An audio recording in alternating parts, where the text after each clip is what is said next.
And we're live. Hi, everybody. This is Mahab Ali from Egypt, and we're hanging out with folks at the DML conference. Mia Zamora is my buddy here, and we've got a really nice group of people in. Where are we? Are you guys in LA? Yes. And we have a really great group of people virtually joining us who will introduce themselves as they come in to ask questions. We've got Scott Johnson, Rebecca Ho, Gregory Zobel, and Autumn Keynes. And Mia, can you guys introduce yourselves over there? Sure. So I'm Mia Zamora, as I said yesterday and in other hangouts. I'm at Kane University as a associate professor of English. I also direct one of the writing projects there. And I'm Howard Rheingold. I just retired after teaching 10 years at Berkeley and Stanford, and write DMLCentral.net. And also, he's an artist now too. Actually. Yes, I hear. You gotta show me that on some other hangout, Howard. But Rolin? I'm Rolin Moe. I'm the Director of Educational Technology and Media at Seattle Pacific University. I'm also a professor both in education and communications. And I blog at a number of places, but you can find them all at rolinmoe.org. Yes, hi, my name is Alex Sedique. I'm a doctoral student at Pepperdine. I'm also a director of IT at a school district here in Southern California.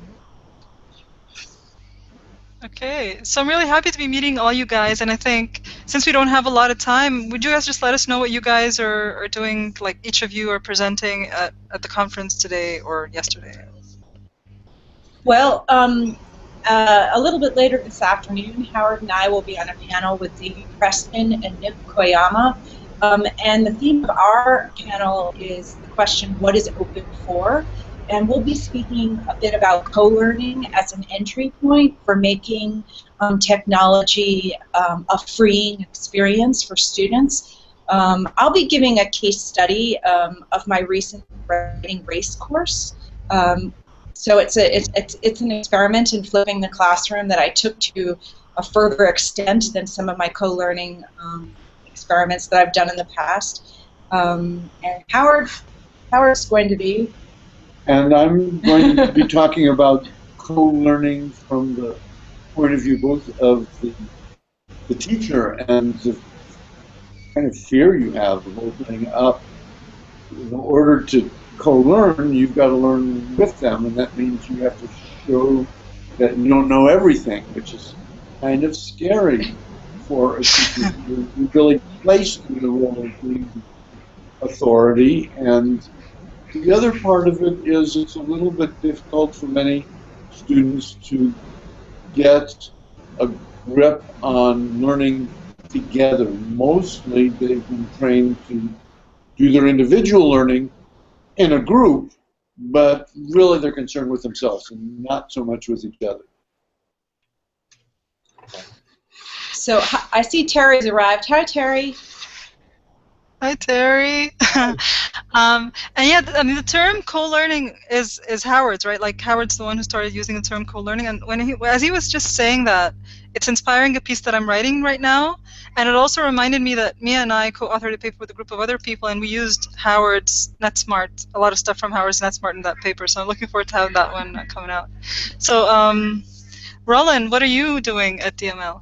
I am luckily able to just enjoy everything that's going on here and get to meet people like Mia and Howard. I've been doing a lot of research on the sociocultural effects of educational technology, and so to be able to take that knowledge base that I have and see its practice in a space like this is really important. Also, oddly enough, Craig Watkins, who moderated yesterday's keynote, was a professor of mine 13 years ago at the University of Texas in a class on race, media, and cultural studies when I was going to follow a career in Hollywood rather than in educational technology. So seeing him on that panel was a really fascinating opportunity. So this is more just more brain download for me and getting to meet people that I've looked up to in the field for years. Alex? Yes, hi. Okay. This is the first time I've attended DML, and my task is to find some connections and also try to figure out, when our district is going to do a one-to-one implementation this year, how are we going to use those technologies in the classroom to be able to be effective? Because right now people are getting technology and they're calling themselves technology ready, but they have no idea how that should be used to benefit the learning. So, and I've met a lot of wonderful people, and I just came from Mimi Ito.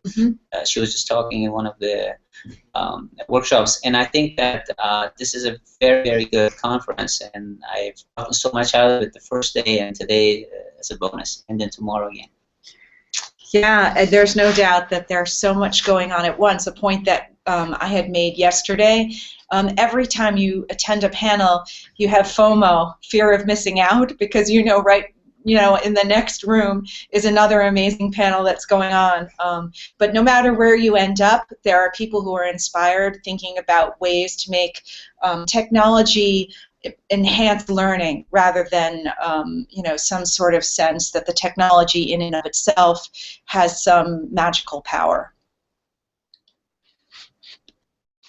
And that's sort of, that way of thinking is sort of what got me back into EdTech. I was getting upset with EdTech when I first got into it, in the sense that it was very positivistic and deterministic, that technology is going to solve all your problems, and I knew that wasn't the case, and all of us know it's not the case, but the discourse was like that.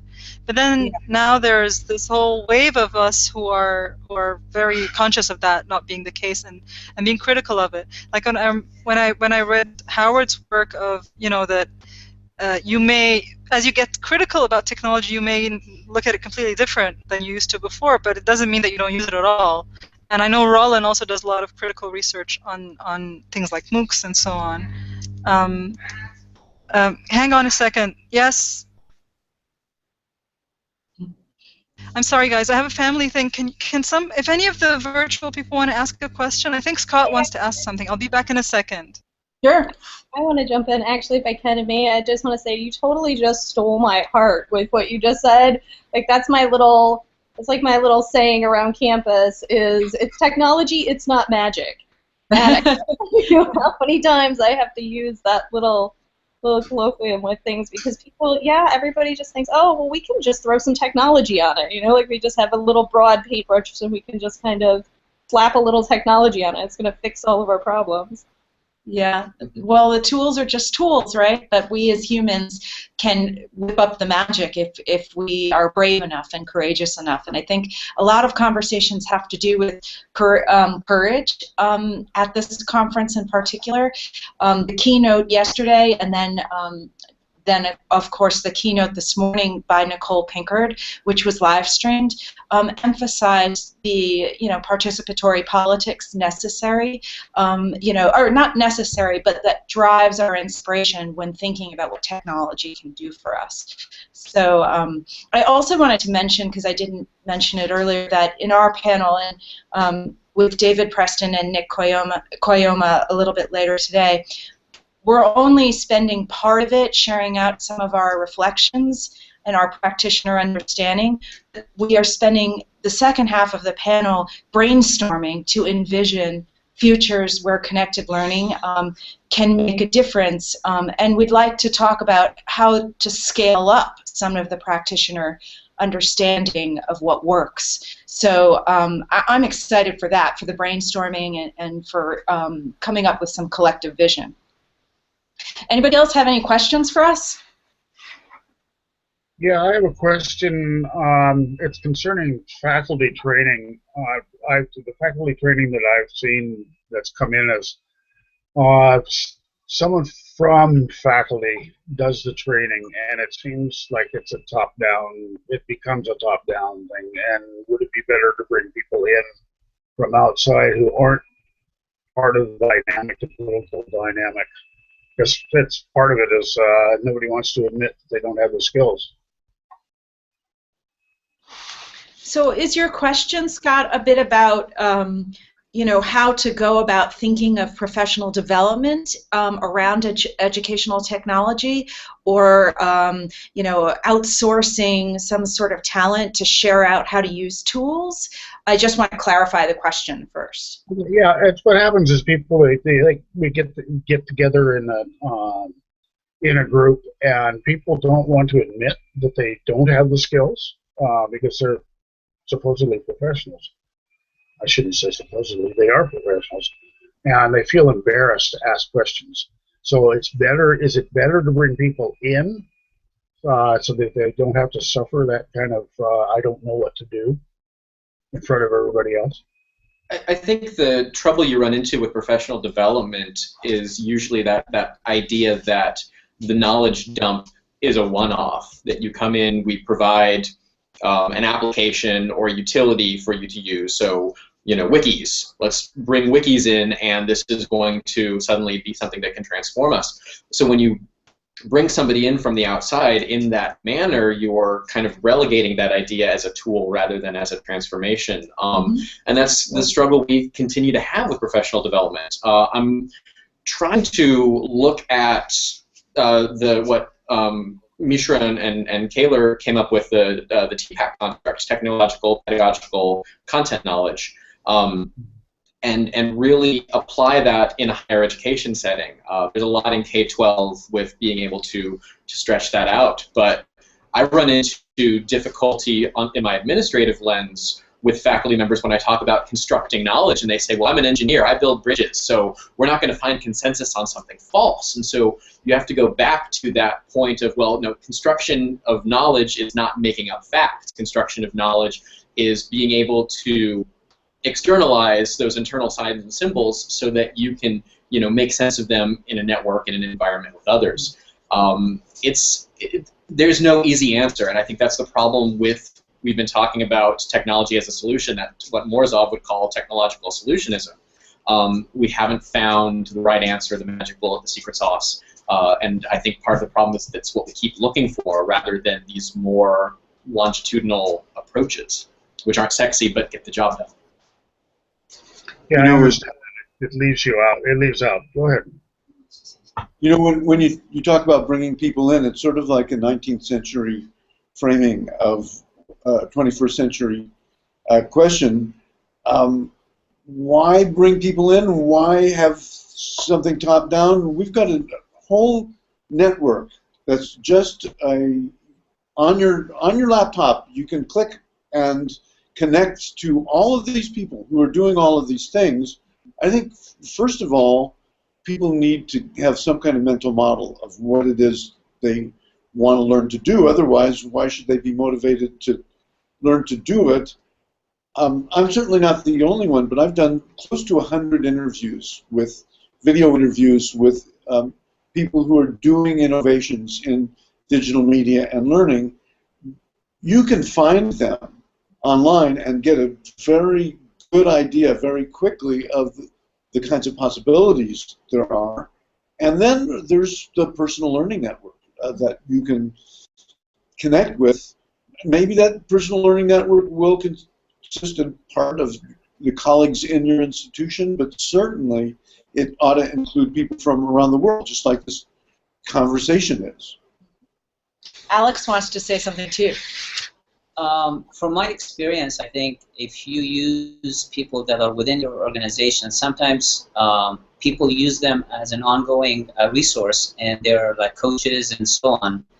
But if you bring someone from outside, sometimes that shock value, you know, like someone came out of the blue, also reinvigorates that group.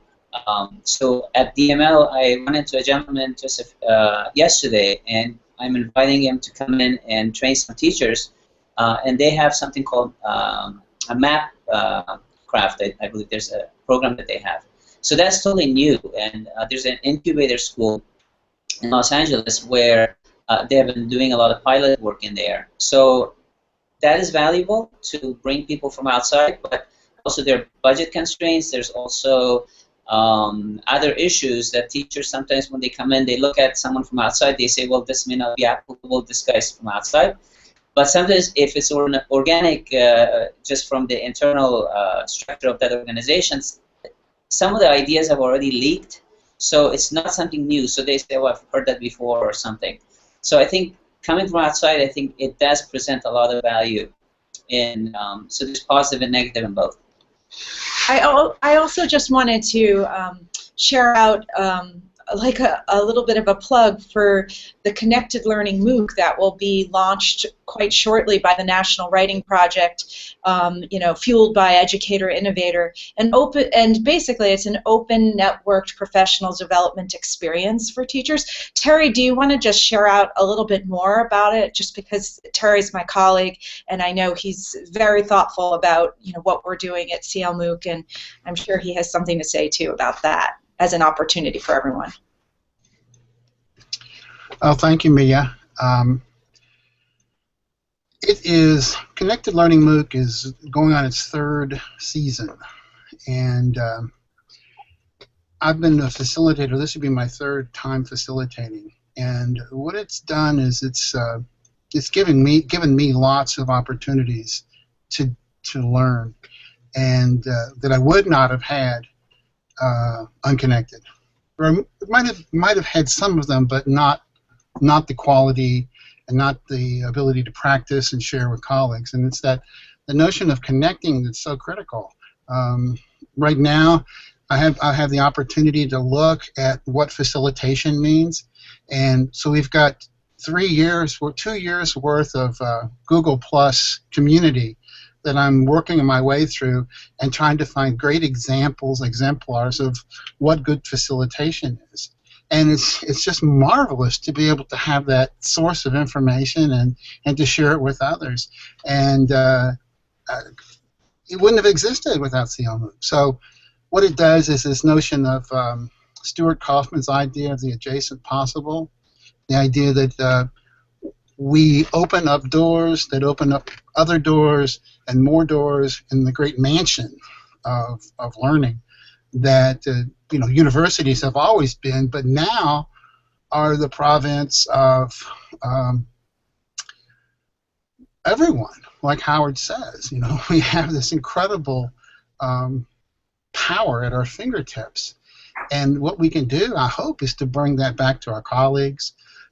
I've had mixed success with that, but CL MOOC is really profound, and it gets at some, if you want theory, you can dig into the theory, and if you want practice, you can practice the theory, and if you don't want either one of those and you just want to play, that's cool too.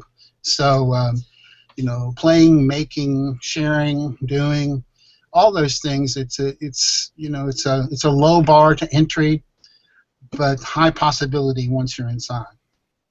That's just a part of it. I mean, I could go on and on.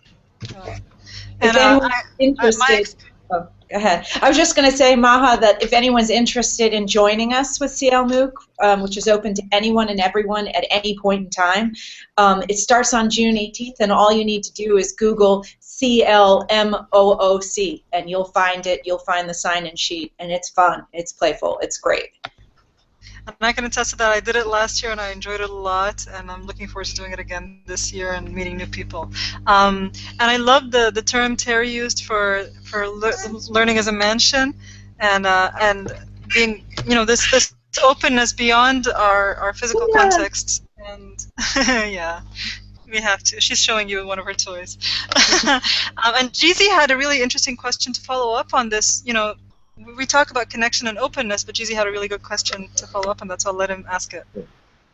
So I work as a teacher educator at Western Oregon University, and so I'm dealing with people who are working with primarily children K through 12, but also with K through 12 teachers. There's issues of FERPA and privacy. So a lot of the stuff online is about open education, transparency, being who and what you are, and sharing. And so I have concerns in terms of both practically shaping my classes and the pedagogy of, do you teach inside of the walled garden or the gated community like a Moodle that's password protected, or do you have your students go out and create blogs in the open networks?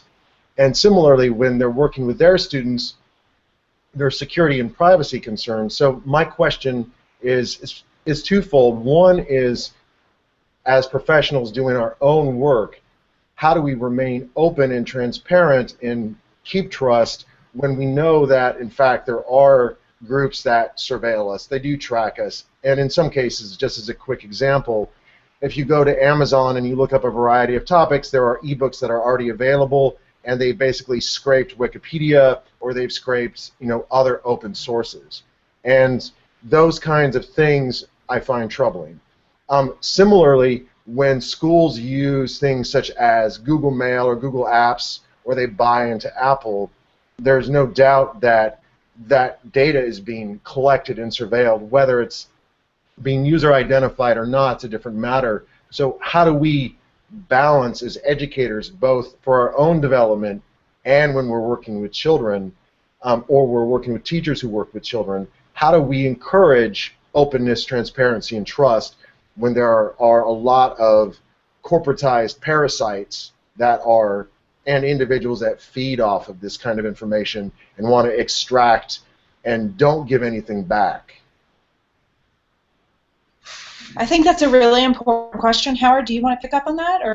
Well, first of all, I want to note that there are ways that you can connect your students and give them a sense of agency as active learners without being totally open. So, for example, teachers of English as a second language can, let's say you're in France and you have French speakers, they can connect with English-speaking classrooms who are trying to learn French and enable the students to talk to each other. And you can use, you know, something like Skype or a Hangout and not have it broadcast to the network. So I think that there's are some kind of semi-private ways that you can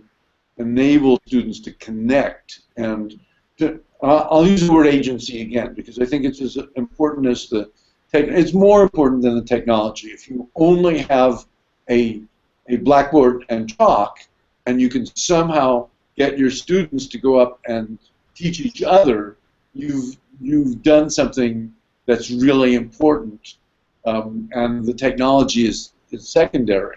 I think connecting with another classroom on the other side of the world also gives them a sense of agency, but also you're introducing them to the world that they're going to be in when they grow up. It is a surveilled world. It's also a connected world. I don't know how you do this in K-12, but you need to have some kind of conversation about what is going on.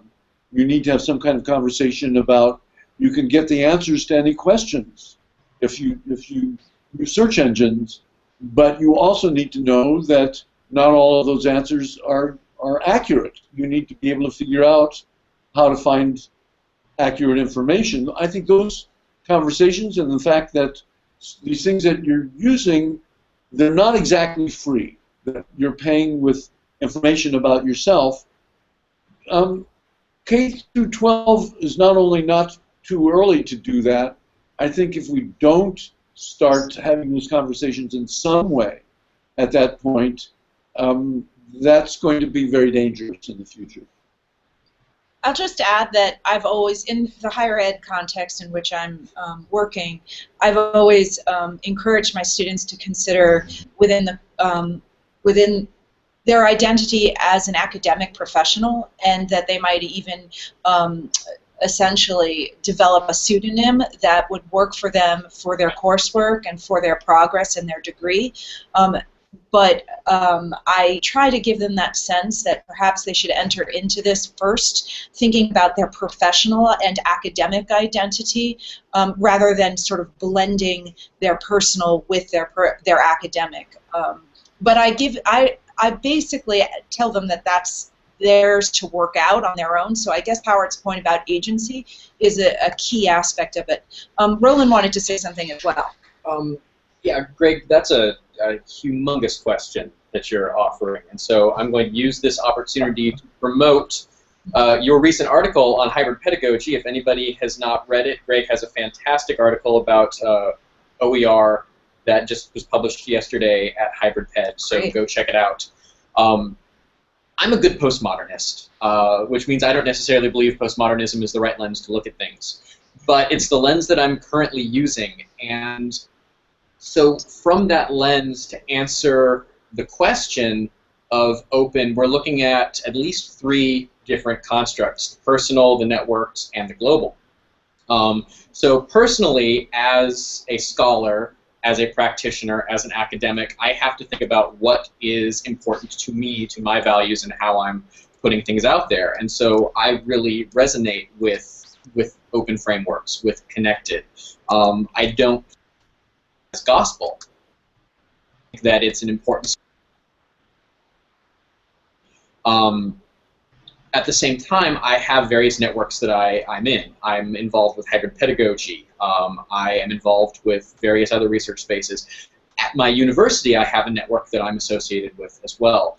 And that university values the closed journal access more so than they do the open. And so I have to negotiate that in my own personal scholarship. And then there's the global, where you're talking about the, kind of the people who are trolling the bottom and publishing things out and not citing or attributing.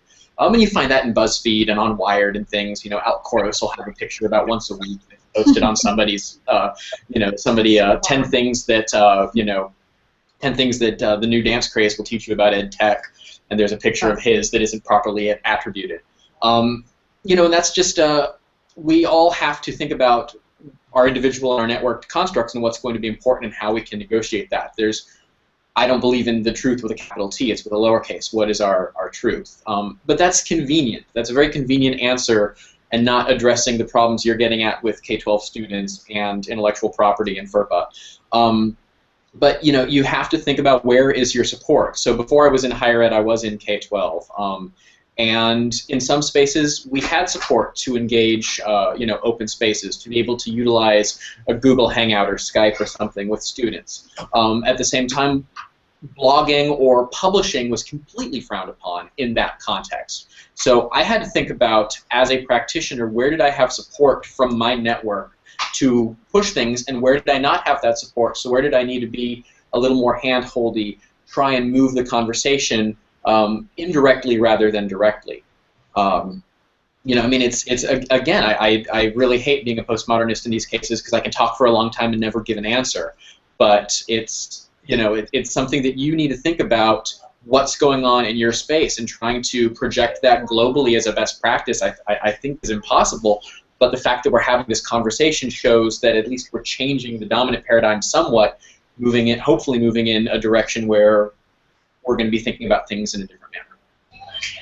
I'm going to have to let you guys go. I know Mia says you guys have to go, but the virtual people, can keep discussing this, because it's a really big question that we can keep going. But thank you so much, Mia, for connecting us to Howard, Rolin, and Alex. Thank you guys for making the time out to meet with us. And enjoy the rest of the conference. Yeah. Howard, I love your jacket. Thank you. Thanks, Maha, for everything. Read Greg's article. Thank you. Bye. Thanks, Bye. So does anyone here want to, Autumn, you said you were in to stay. Scott, I think you said you were in to stay. Does anybody want to add anything as Mia signs off?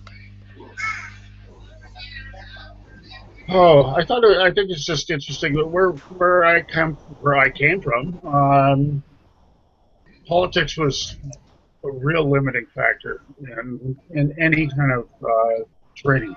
It just nobody wanted to get together. Nobody wanted to spend the time. They felt that they were overworked, and they didn't really want to.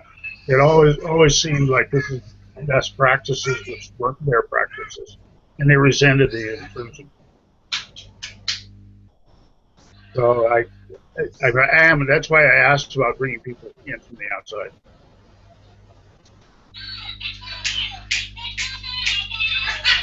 Can you say that again, Scott? I'm sorry. No, it's sort of, I feel like I worked at a place that was like a very strange, it's very out of tune with the rest of the world. I think, maybe not so.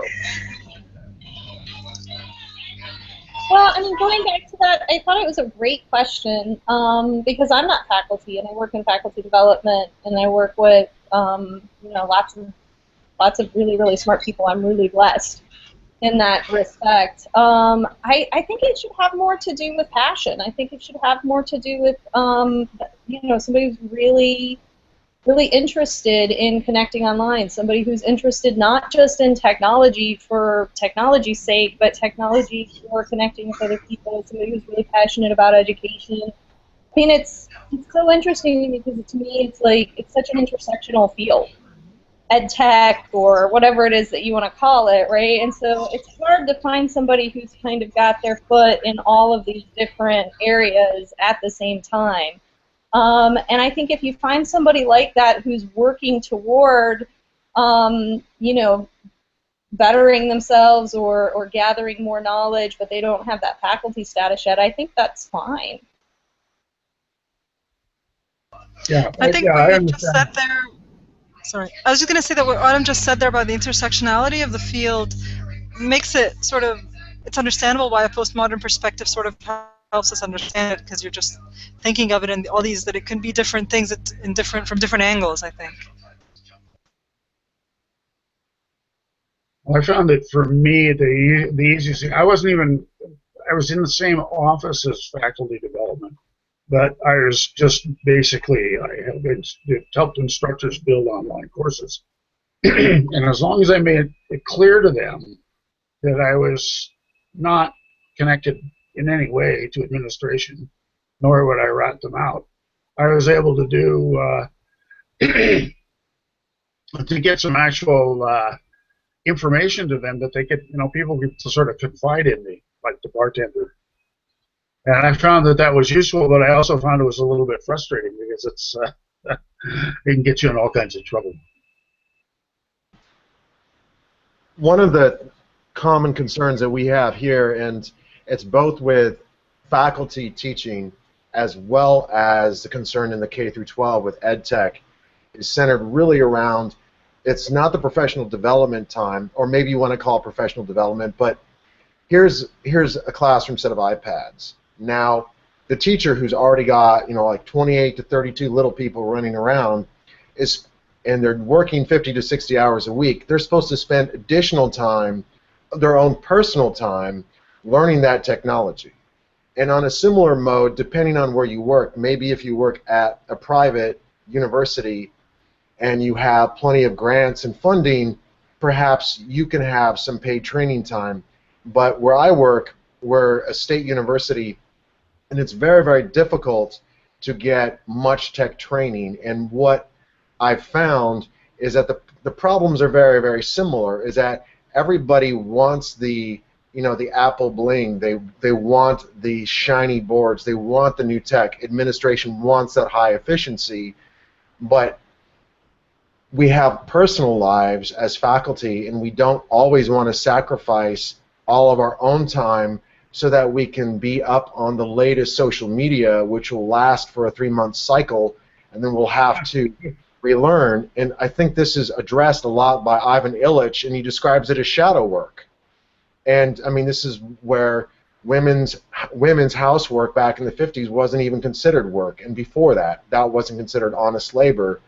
And I think a lot of what we have in ed tech, and this is something that other fields don't often understand, is we have a sprawling, ever-growing field, ever-changing, and so for us to teach our courses, we have to invest a huge amount of time just staying current. And when we have colleagues who want to learn, we're often the point people that they come to, and we're happy to help them out, right? But how many projects do we sacrifice to help out our colleagues? And I see the same thing with our teachers who are tech savvy in K through 12 schools. They often become leaders in their buildings. They become very, very helpful, but there's rarely any additional compensation. They're usually doing this out of their own hide, and yet there's little recognition for that work. I mean, to give it, there are some administrators who are cool, and I have received some additional support at where I work, but it's you usually have to show product or show events or show training. And I don't know how I got on this long tangent, but essentially I think when we're working in ed tech, I think it's important that we try to make as transparent as much of our process as we can to our colleagues, because if they knew how much of our private lives we spent online learning software in the midst of doing everything else, I think there might be some more understanding of what we're trying to do. I don't know. Sorry, that was kind of a babble, but Guys, this talk is really inspiring me because I'm in the middle of writing my column for this month with Lee Scalarit-Bissett on faculty development and what's wrong with faculty development. So this conversation sort of has a lot of different ideas now buzzing through my mind to add to that. So thank you for this. I don't know how we came up to the topic, but it's helping me a lot. Does anyone? I need to leave in a few minutes. So does anybody want to add anything before we go? I'd add to your blog something about unofficial faculty development. The mentors that sort of they can't be named because they get in all sorts of trouble because they're breaking institutional rules and institutional expectations, but they're also rehumanizing the relationship between people and an institution that really needs to happen. Every single person on this Hangout has mentored me in some way without you realizing you're doing it. And I was recently in a workshop in my university and being asked who our mentors are, and I remember that the people who came to mind were people like Jesse Stommel and people that I've never met but they face-to-face but who mentor me online all the time without ever calling themselves my mentors, without having any position of mentorship, and they're not even in my institution. So, and all of you guys here have mentored me in different ways without ever realizing it, I think.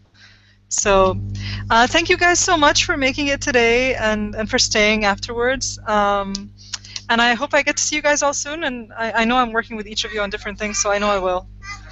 Okay, thank you. So I'm going to go off air. When I say we're off air, you'll know we're off air. I'm going to stop the broadcast.